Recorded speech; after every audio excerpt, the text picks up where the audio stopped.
Hey, Melody. So here, instead of the lines, what I'm going to do is I'm going to come up here to insert table, and you've got one, two, three, four, five, six, seven. So I'm going to do 7 rows, 2 columns. Then over here, Monday, Tuesday,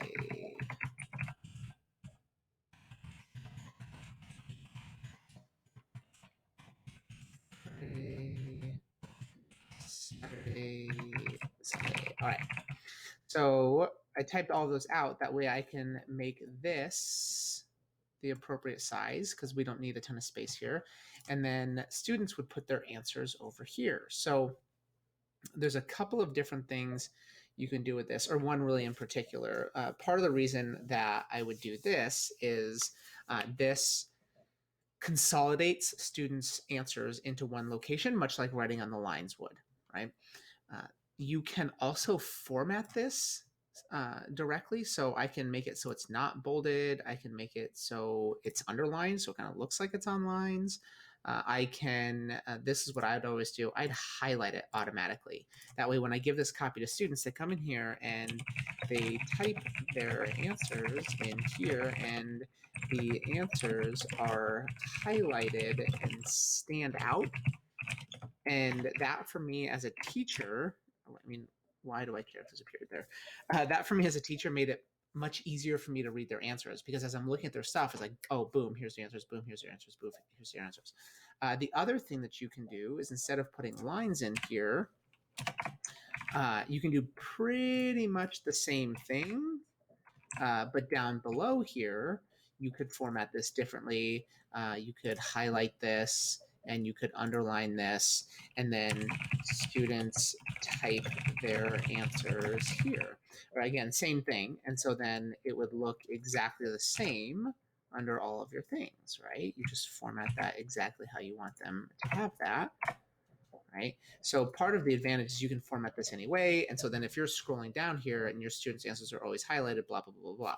What I found, I've done this both ways. What I found is this down here does not work as well as this up here because this is much more structured for students than it is than this is down here. Kids have a tendency to screw this up. Not all of them, but about 50% of them will type in the wrong spot. Instead of typing down here, they'll start typing up here. And so this isn't formatted exactly like I want my students here to do here. And like if you've done that work beforehand to make it easier for you to read, kids don't know that. And even if you explain to them, they don't freaking care. So what I found is to remove all of those barriers and make it as hard as possible for students to screw up, which is why I really like this table option. This is very, very obvious, right? I could even insert another row above this, insert row above, days, and then type your answers in this column. Do this, right? And I can make this stand out a little bit. I'm not going to highlight this. I'm going to make it bold. I'm going to make it bigger, right? And same thing with this here, right? And so I can put my directions here, don't necessarily have this here, and all kids do is like, oh, okay, I'm going to type my answers down here, right? Next day, I'm going to type my answers here. Get the idea. Just easier and more structured for kids. So again, there is not really a way for you to have them type on your lines. I think the easiest thing, if you were committed to this model, the easiest thing would be to put some spaces here like this, highlight those spaces, format them so they are underlined, and then when students start typing here,